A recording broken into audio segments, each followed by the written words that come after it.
This is your daily real estate syndication show. I'm your host, Whitney Sewell. Today, we've packed a number of shows together to give you some highlights. I know you're going to enjoy the show. Thank you for being with us today. Julia, a pleasure having you on this show. I'm honored. Thank you, Whitney. I just want to first thank you for inviting me on.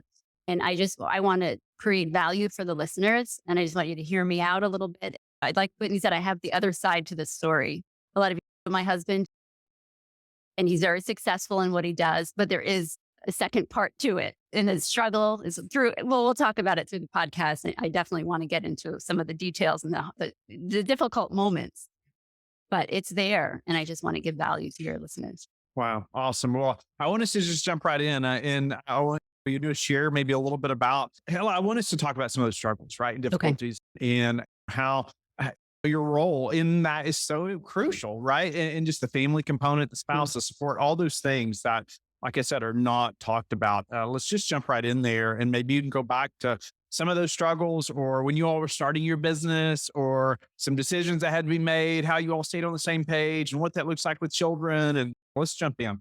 Yeah, sure. When we're talking now, that one of the things that really stood out is when my husband, a lot of you had a restaurant and he struggled with it. And I would watch him. So here's the other side of the story. He would come home from the restaurant, dirty, smelling like garlic. And he would take off his chef clothes and he just looked defeated. He looked like he was done and he couldn't do it anymore. And this went on for a long time and I watched it. And so I became aware of, without talking, we had a really difficult communication. We didn't have the best of communication, and I'll get to that in a second. But I was very aware of where he was and I could see he needed a change, but I didn't know what that meant. And so when the day he came to me and said, what if we sell the restaurant? I moved to Florida and we pursue the real estate. I thought, holy cow, in my head, there's like a little window of time when you get the information and what words you speak. There's this little window of time that I think we take advantage of. And in that moment, it felt like 5 minutes that I was thinking, you want us to leave everyone and everything we know to go somewhere because you need a break from your life here. You know what I mean? And I was thinking, oh my gosh, how could we do that? And I looked at him and I saw the struggle that he was having. He needed a separation. He needed something different. And the only word I came out was yes, of course.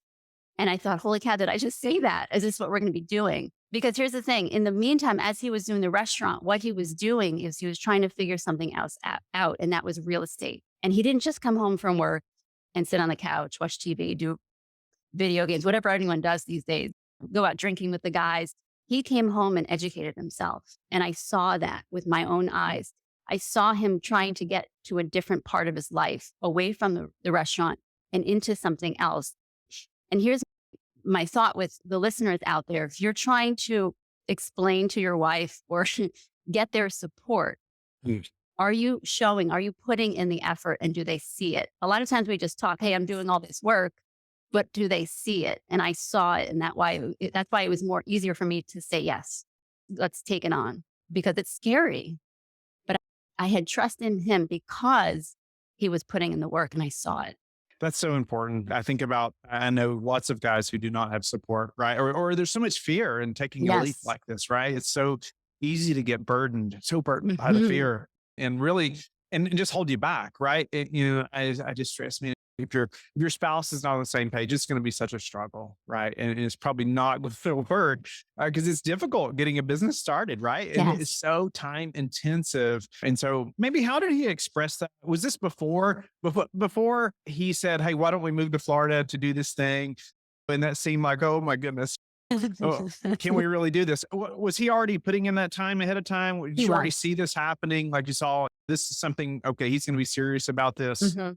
something that he's definitely dedicated to. Yeah, it was going on at the same time because he was struggling, but he was doing real estate and he was meeting Jake at the same time. And that was all happening at the same time. I didn't meet Jake, by the way, until far into Jake and Gino, which is interesting. I didn't even know who he was. I knew the restaurant had a dish named after him. It was called Jake's Chicken. I'm like, who is this guy, Jake? That gets a dish named after him. But here's the thing. My husband he showed me, and this was before our communication, which I told you we are going to get to, and I guess we'll get to it now. He showed me that he was very cautious on who he did business with. Now, he made a lot of mistakes, He chose a lot of the wrong people and he realized it after, but he was very cautious about who he went into business. In this case, it was Jake. He knew what his values were. He knew how his work ethic was. And I think that's really important. So I knew that. And so I trusted him making the decision. But when I look back, and I think I put a lot of trust in him because of that work. But what I could have done, and this is how we plan for the future in our future conversations or our future decisions, is we would look back and we say, man, I should have said, tell me why you want him. Like, let's open up the communication. Like I said, our communication really stunk. I just watched him and I said, okay, let's go. But what he could have said to me is, Julia, can you trust me? I'm putting the work in. And that's what we can ask our spouse now is, could you give me, I need your encouragement. We don't ask for our spouse's encouragement half the time. We just expect it. And they don't know. I didn't know how to. I didn't know what he needed from me because I never asked him. But now in our communication through life coaching and through talking with a lot of people, I realize that I can actually ask for it. I could say, I need your support at home. I'm overwhelmed. I'm stressed out. Here's my struggles. And he will reciprocate. He'll give me his struggles as well. We forget that we can ask the person for that encouragement. And I think it opens the door to a really solid relationship. Asking the question can go so far, right? And it's even just expressing that you care, that you Yeah, notice, right? Those things. right, It's interesting you mentioned like overwhelmed at home, right? It can be overwhelming, this big leap. And you just all the unknowns, and you obviously supported him and all this process. What about communication is so key, crucial, right, in every relationship, and hmm especially at home, and husband and wife. Did you all develop any kind of communication cadence, or like any? How did you all improve that? I would love like the listener and myself to improve this right Yes, at home. Even now, as entrepreneurs, man, we're pursuing big things, right? right, We're pushing, and it's depending on your level of drive. I mean, it's hard to shut right. it off sometimes, right? And we don't even leave time for communicating with the most important person in our life. How did you all improve that and Yeah. develop a cadence? Well, it's funny, Whitney, because a lot of times we don't communicate because we don't know how. And Yeah, so when we don't know how to do something, we avoid it. And so my husband and I were married for 15 years, I think at the time. When he went to a life coach, he mentioned he wanted to do this life coach. Now, I'm going to be honest, I thought it was this cookie nonsense life coaching where you think positively and everything will work out. And I just like, well, yeah, go ahead. But what happened was amazing because we had just had our fifth child and I was sitting there and I was exhausted and I was overwhelmed. And he must have done this course on listening because he came to the couch and he sat down next to me. And I just have it vivid in my head. He sat down on the couch and he looked at me and he looked into my eyes and he asked me these personal questions. He asked me one question. And as I was answering him, I was so uncomfortable. And I was uncomfortable because he was listening. And I was so uncomfortable. I said, is everything okay? Like, what are you doing? He's like, I'm just listening. And I thought, holy cow, we've never done this before. In all the years that we've been together, when we listen to someone, half the time we're busy, we're doing something else. And especially as a mom, you're taking care of kids, you're cooking, you're straightening, you're doing things at the same time of communicating. We forget that we literally have to 100% focus on the person in front of us if we really want to listen, because we're used to talking all the time and no one's really listening like we should. That was the start of it. And that moment was, I think, the biggest breakthrough in our marriage because it was the first time I felt listened to and the first time he actually sat and watched me talk in a new way. We always have conversation, but this was different. And I thought, wow, this life coaching thing might be a good thing. So- and then it progressed from there. And sometime later, I noticed all the people he was helping. And I thought, wow, this is incredible. I actually want to learn this. And so when I went to school for it, it was like this awareness thing. This is amazing because not only it's the listening part, it's the communication. How are we communicating with each other? And so now when I talk to Gino, I'm very clear on what I'm trying to get through.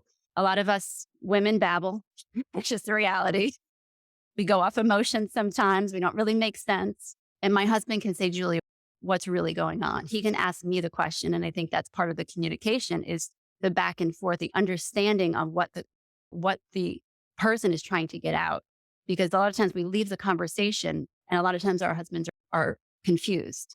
And so it doesn't go well. And that's the moment, guys, where you could say, do I have this right? Is this what you mean? Is this what you're feeling?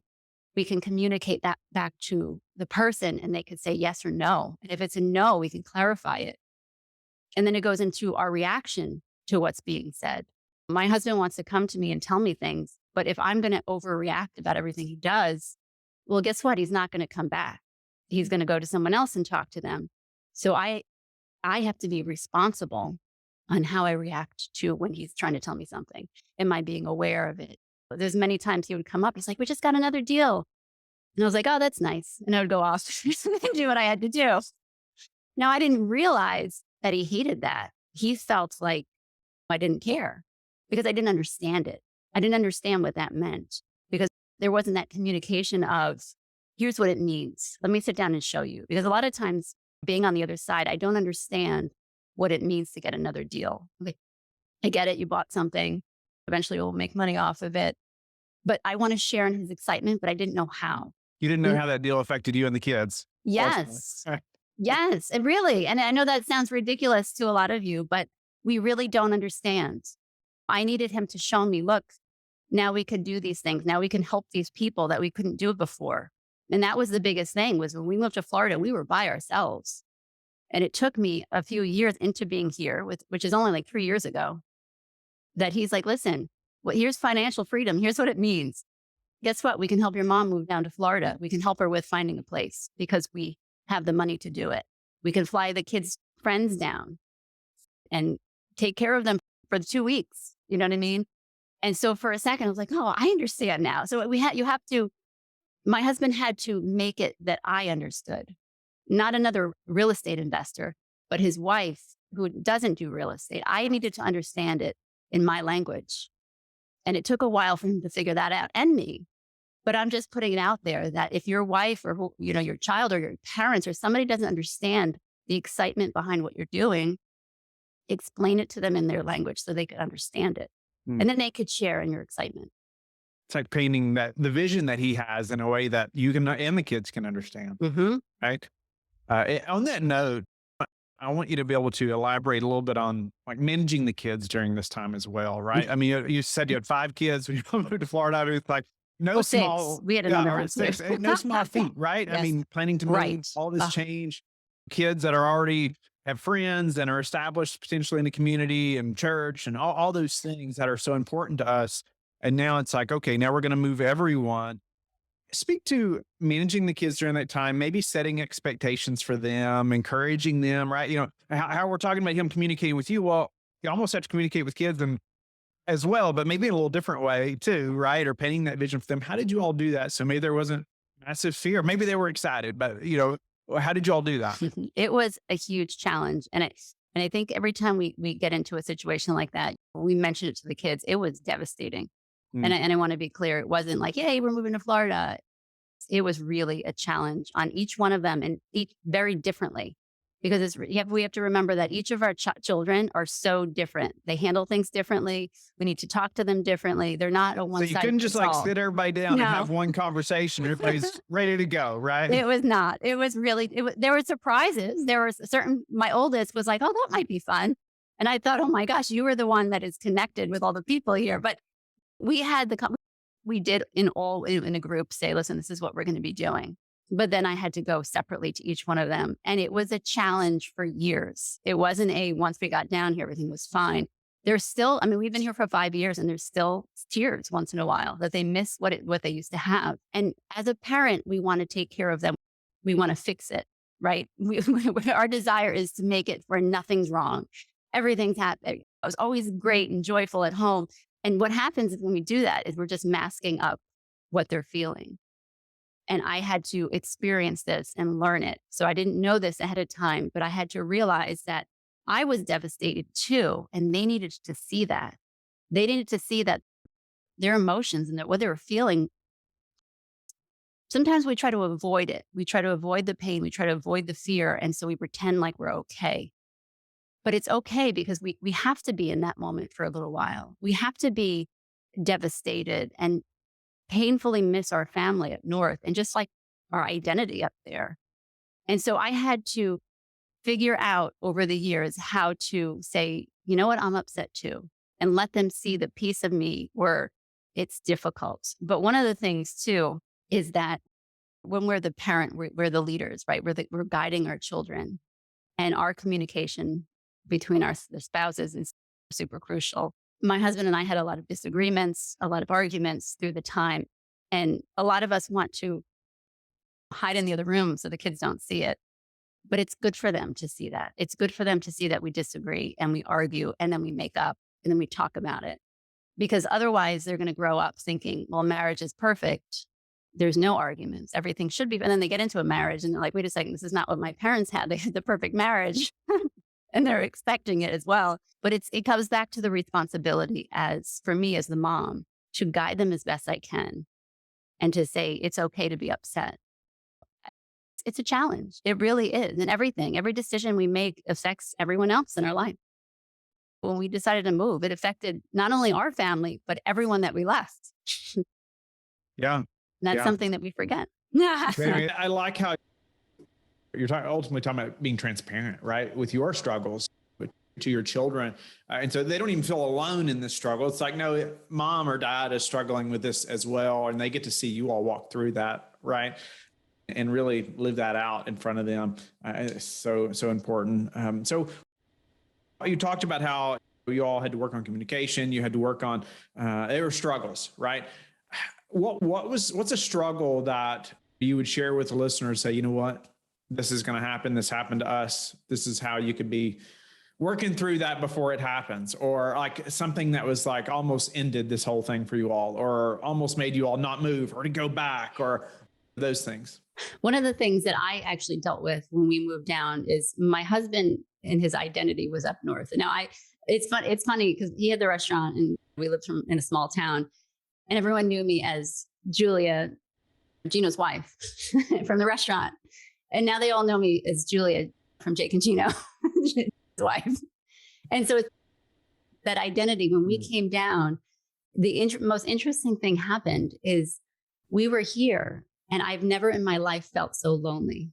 And it was so interesting because I was sitting at the rental. We rented a house, watching my 5 children or 6 children, and our daughter was at college just right down the street, but she wasn't in the room at the time, being loud and having fun and whatever. And I just felt so lonely. And I thought, what is happening? Like my identity was taken from me and I didn't know where I belonged. My husband had this new adventure with real estate. And here I was thinking, well, what about me? You know what I mean? I didn't know how to communicate it because I was when we get into this, we just get into our heads. And we can't see reality. We can't see clear. And my prayer was, God, what do you want me here? Like, why did we come here? What do you want from me? Where should I be? I don't even know. And I completely surrendered it because I don't know what else to do. And once I did that, it took some weeks, but I joined a women's group, which I would never normally do because when I say painfully shy, I would never be in a women's group. I would never talk in front of people. And that's overcoming fear, if you want to talk about that later. But I joined this group and I heard this woman talk. It was a Bible class. And she just poured her heart out about her life, about her family, about her husband, about her struggles. And I thought, oh my gosh, all of us are trying to hide what we're feeling. And she's pouring her heart out.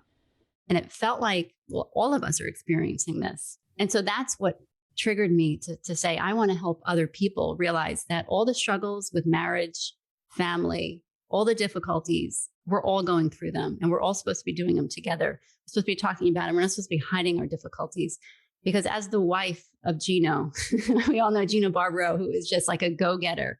Sometimes I'm not sure where my role is. And so I had to go back to, I'm a mother, I'm a wife. And that was my first vocation. That's what I wanted to do. And so that's what I focused on. And I focused on supporting Gino as best I could where I was at the moment, because we don't know what to do sometimes because our life is different. Every season it's different. We change what we're doing and we're not sure where we're supposed to be helping, where I'm supposed to be in Gino's life at the moment. And that was the part of the communication gap is I wasn't sure, but I didn't know what to ask and I didn't know how to explain it. And so that's the power of asking a question. How can I help you? How do you want me right now? Where do you want me in your life as far as the support? What can I do to help you out. And then also I had to let him know. So men out there, if your wife is not supporting you, let her know. Say, I really need your support because you're my number one person in my life. Your support means more than anybody else, because we don't know that sometimes. We need to be told that. And I think that's important, that communication. No doubt about it. Julia, any other quick advice before we move to a few other questions around just supporting your spouse in that role at home? And not so much like getting them to support you now, but like, how do we ensure that we're supporting our spouse? I think about my wife did everything in the home for, I don't know, the first 3 years of our business or more, while I am like working 2 jobs, practically 2 full-time jobs. And so I almost didn't exist at home.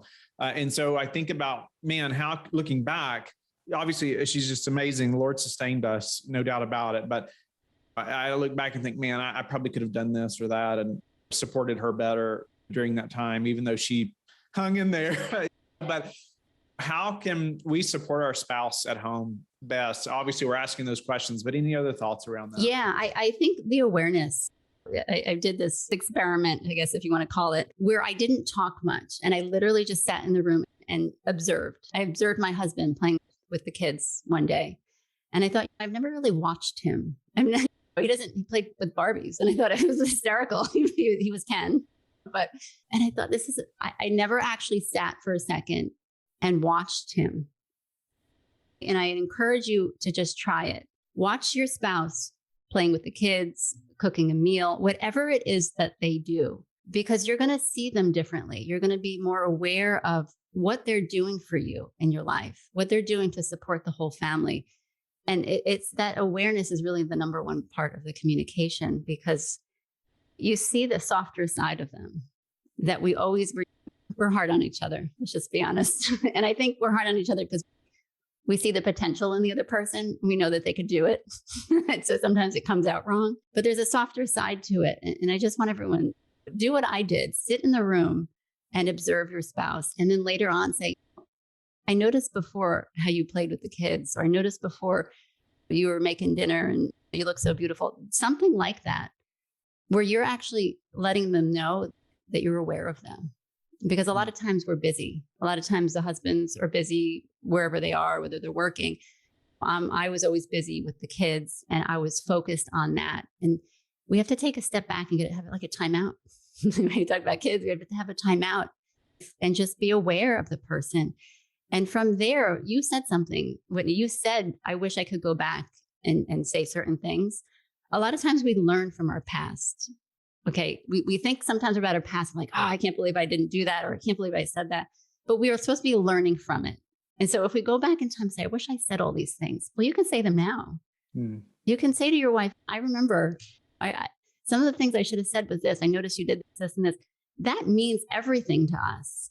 And that goes back to our husbands. We could say that to you as well. You sacrificed everything for our family. And so that's a new communication skill that we don't think about as well. And so when we look at the past and we hate it, I can't believe I did it. Well, next time it happens, here's what I'm going to say. And now we're planning for the future. Does that make sense? It does. It does make sense. It's not too late to say those things. No, never, never. Doesn't matter how many, 99 years could go by. You could still say it because it still means something.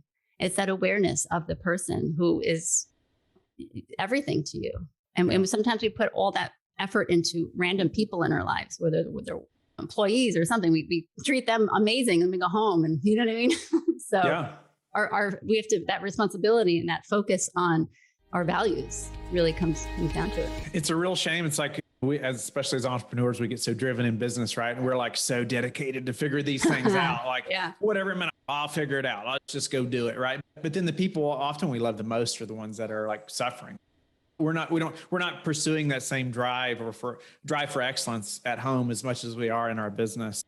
And it's a real shame. And I see many marriages unfortunately fail because one's so driven in business, but man, everything's neglected at home. And I often tell my wife, or I've mentioned this, probably not often enough, but I'll say, you know what, if it meant us just giving up all this and me flipping burgers at McDonald's for us to just be a family and make it, hey, it's worth it, right? And none of this is worth it if the family's not together and operating well.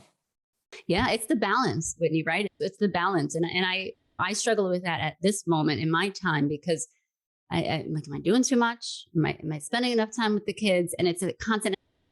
And I know my husband goes through that as well.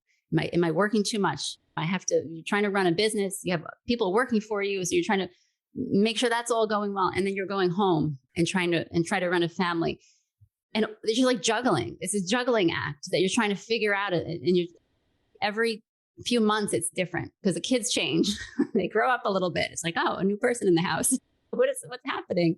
Yeah. But it's this balancing act that we're trying to figure out. And I just want to put it out there that we're all trying to figure it out. We see these people. People have told me this straight out. Well, you have it all together. I'm like, oh my gosh, I am figuring it out just like you are. My husband's figuring it out just like everyone out there. And I think that's important to know because sometimes we feel like we can't live up to other people. Well, they're above me. I can't. No. And we are all struggling just like everyone else. And that's really what my message is we're responsible. We're trying to be responsible. We're trying to be responsible for our thinking, for the words we use, because a lot of times we're exhausted as moms and we just say things that we do not mean, but we're responsible for them still. We're responsible for our actions, responsible for our marriage. I mean, that's a big deal. If our marriage is struggling, that's something to talk about. That's something to say, okay, where is my marriage right now? And where is it supposed to be? What are the obstacles? What do I have to either maybe get rid of, stop doing? Because our focus, if we don't have a good marriage or a healthy family life at home, the business can be awesome. But when we come home and it's not a happy home, what's the point? That's such a good point. It's just not going to matter, right? No. Money does not, you can't buy yourself happiness. No. Everybody's heard that, but we don't always Right. believe it, I'm afraid. Sure. But it's so true. It's such a good point, Julia. I'm going to move to a few final questions, and I want you to apply these to yourself and as the spouse and the mother and supporting your entrepreneurial husband, right? Or spouse in business. But what are some of the most important metrics that you track? I look where he is right now, because a lot of the times in the entrepreneur world, things are changing constantly. He hired a new person. Now I know he's going to be a little bit busier. And we try to balance that as best we can. But at the same time, I have to also know that he's running a business. And so if that's the case, you know what? Let me take care of this for you. I can see you're struggling with this. This is something that I can handle. I don't know real estate, but I do know a lot of other things. So I can help him out with as much as I can. And I have older kids, which also can help him out. Daddy needs help today. Let's go to the office, bring him lunch. And I think that's important too, is that awareness of where each other is in the moment. I remember back when my kids were little babies, again, our communication wasn't there. And he's talked about this. He's like, I really wish I helped you more with the little babies. And I know and so a lot of us, we take on resentment because of what our spouse didn't do back then. You said something before about you wish you had done some. And I think that actually helps heal the resentment when the spouse is aware of, I know I'm sidetracking, but it goes to where we are now. And I think our past can help us for now. And I see where my husband is in the business. And I know he has certain tasks and I know he's going to be busy certain times. When we go out to dinner, he usually puts his phone in my bag because he doesn't want to answer it. But sometimes I'll peek. I'm like, oh, someone's calling you. And I'm like, you know what? It's Jake. Why don't you get it? You know what I'm saying? And I know that I want to be supportive. I mess up many times where he is. I want to help out as much as I can.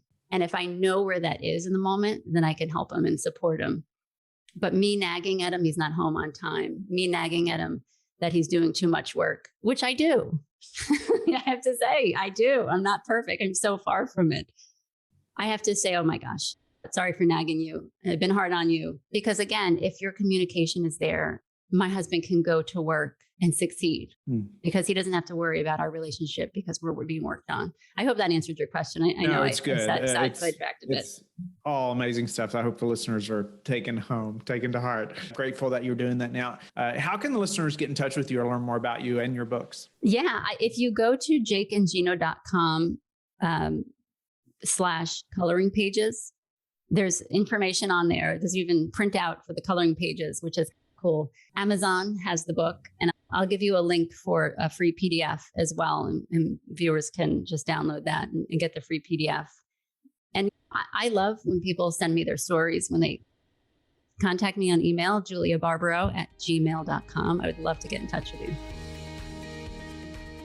Thank you for being with us again today. I hope that you have learned a lot from the show. Don't forget to like and subscribe.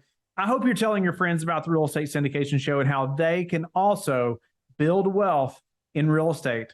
You can also go to lifebridgecapital.com and start investing today.